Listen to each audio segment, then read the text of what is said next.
3000 petrol আর 6000 diesel আমাদের চাহিদা একদিনের মাত্র। সবচেয়ে ভালো খবর হচ্ছে যে এই চারটা ফিলিং স্টেশনে অতিরিক্ত কোনো তেলের মজুদ আমরা সন্ধান পাইনি। আমরা কাস্টমারকে যখন বলি যে তৈল নেয়, তারা ভাবে যে আসলে আমরা এগুলো মিথ্যা কথা বলি, কিন্তু আমাদের চাহিদা অনুযায়ী আমরা ডিপো থেকে তৈল পাচ্ছি না। জানুয়ারি ফেব্রুয়ারি গেছে, এভাবে তেল বিক্রি হয় নাই। কেন এখন এত বিক্রি হওয়ার কারণ কি? আমার মনে হয় তেল নিয়ে তারা বোতলজাত করতেছে, কেউ গ্রামজাত করতেছে। আমার এখানে বর্তমান পরিস্থিতি খুবই খারাপ। যেমন আমাদের এখানে 4 মাসের 1 তারিখ আমরা তৈল উৎপাদন করছি পেট্রোল 3000 এবং ডিজেল 6000, কিন্তু এই 3000 পেট্রোল আর 6000 ডিজেল আমাদের চাহিদা একদিনের মাত্র। কিন্তু 1 তারিখ থেকে আজকে 4 তারিখ পর্যন্ত, কিন্তু তার ভিতরে আরও তো 3 দিন সময় গেছে, কিন্তু আমাদের চাহিদা অনুযায়ী যে তৈল পেয়েছি তাতে আমরা একদিন ব্যাকআপ দিতে পারি, কিন্তু তাছাড়া তো আমাদের ট্যাঙ্কিতে তৈল থাকে না।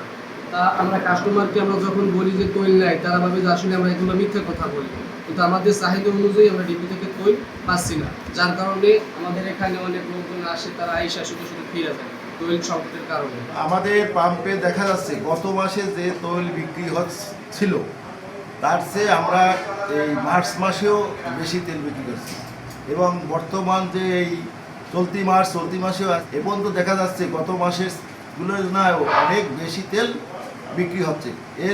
আমার মনে হয় এর বিশেষ কারণ এই যে জনগণ একটা মোটরসাইকেলে 3 বার এসেও তেল নেওয়ার কারণে, এবং আমার মনে হচ্ছে যে এই মোটরসাইকেলগুলো বাইরে গিয়ে তেল নিয়ে তারপর এরা বোতলজাত করতেছে। আমার এটা অনুমানের কথা বলতেছি, সঠিক তথ্য তো আর আমার জানা নেই। প্রশাসন যদি এই ব্যাপারে সঠিক পদক্ষেপ নেয় তাইলে অবশ্যই এর একটা সুরাহা আসবে। ঠিক আছে, আমি তাই চাই, আমি পাম্পের পক্ষ থেকে চাই যে একটা সুরাহা হোক, নাহলে এভাবে দেশ চলতে পারবে। দেশের অনেক সমস্যা হচ্ছে তেল নিয়ে। এই তেল এর আগে মাসগুলোতে জানুয়ারি ফেব্রুয়ারি গেছে, এভাবে তেল বিক্রি হয় নাই। কেন এখন এত বিক্রি হওয়ার কারণ কি? কোনো কিছু অত অতিরিক্ত কিছু হচ্ছে না। ঠিক আছে, এমন কিছু না যে তেল নিয়ে তারা, আমার মনে হয় তেল নিয়ে তারা বোতলজাত করতেছে, কেউ গ্রামজাত করতেছে, এই ধরনের কিছু কুচক্রি আছে। সবাই যে তা না, সবাই না, 25% হইতে পারে এরকম একটা লোক এটা করতেছে। এর আগে যে পরিমাণ বিক্রি হতো এখন সেলিং পয়েন্টটা তার থেকে 3 গুণ বা 4 গুণ বৃদ্ধি পেয়েছে। এটা একটা মেন রিজন। আর সেকেন্ড যেই আপনি কথাটা বললেন যে হচ্ছে একই বাইকার ধরেন হচ্ছে এক ফিলিং স্টেশন থেকে ও তেল নিয়ে পরবর্তী দেখা যাচ্ছে আবার অন্য পার্শ্ববর্তী অন্য কোনো স্টেশনে গেল, বা ধরেন আবার কেমন হয় যে এক স্টেশন থেকে তেল নিয়ে কিছুক্ষণ পর 10 বা 20 মিনিট পর আবার ওইখানে এসে তেল নিচ্ছে।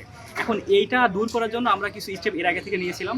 যেমন ধরেন এই যে শহরে যে 4টা পাম্প ছিল, এই 4টা পাম্পে 4 ধরনের মার্কিং, মানে অমোচনীয় কালি দ্বারা ওরা যখন তেল নেবে, তেল নেওয়ার পর মার্কিং করে ওই বাইকারদেরকে আমরা ছেড়ে দিতাম। এই নির্দেশনা ছিল। ওটা অনেক দিন ধরে কন্টিনিউ করা হচ্ছিল। আর এখন যেহেতু তেলের সংকটটা খুব বেশি বৃদ্ধি পেয়েছে, সেই জন্য ওইটা আমরা আপাতত স্থগিত রেখে ফুয়েল কার্ডের একটা সিস্টেম করার আমাদের একটা প্ল্যান আছে। ওইটা হয়তো বা খুবই নিকট ভবিষ্যতে ওটা আমাদের বাস্তবায়ন করা হবে। গরমে আরাম নিয়ে হবে না হাহুতাশ, ঘুরলে পরে ওয়ালটন ফ্যান বাতাস আর বাতাস। এটাই আপাতত আমাদের উদ্যোগ ছিল। আর হচ্ছে গতকালকে আমরা শহরের যে 4টা তেল পাম্প ছিল ওইগুলোতে আপনারা হয়তো বা জানেন যে আমরা হচ্ছে আপনার দিয়ে রিজার্ভ যে ট্যাঙ্কগুলো ছিল ওই ট্যাঙ্কগুলোকে খুব ভালোভাবে পর্যবেক্ষণ করে দেখেছি যে ট্যাঙ্কগুলো আপনার যে ফিলিং স্টেশনগুলো অতিরিক্ত তেল মজুত করতেছে কি না। বাট সবচেয়ে ভালো খবর হচ্ছে যে 4টা ফিলিং স্টেশনে অতিরিক্ত কোনো তেলের মজুদ আমরা সন্ধান পাইনি। আর হচ্ছে আপনার অনেক সময় হচ্ছে কি যে খোলা বাজারে যে তেল বিক্রির বিষয়টা, এটাও আপনার বলে রাখি যে খোলা বাজারে বিক্রির বিষয়টা আমরা খুব ভালোভাবে মনিটরিং করেছি অলরেডি।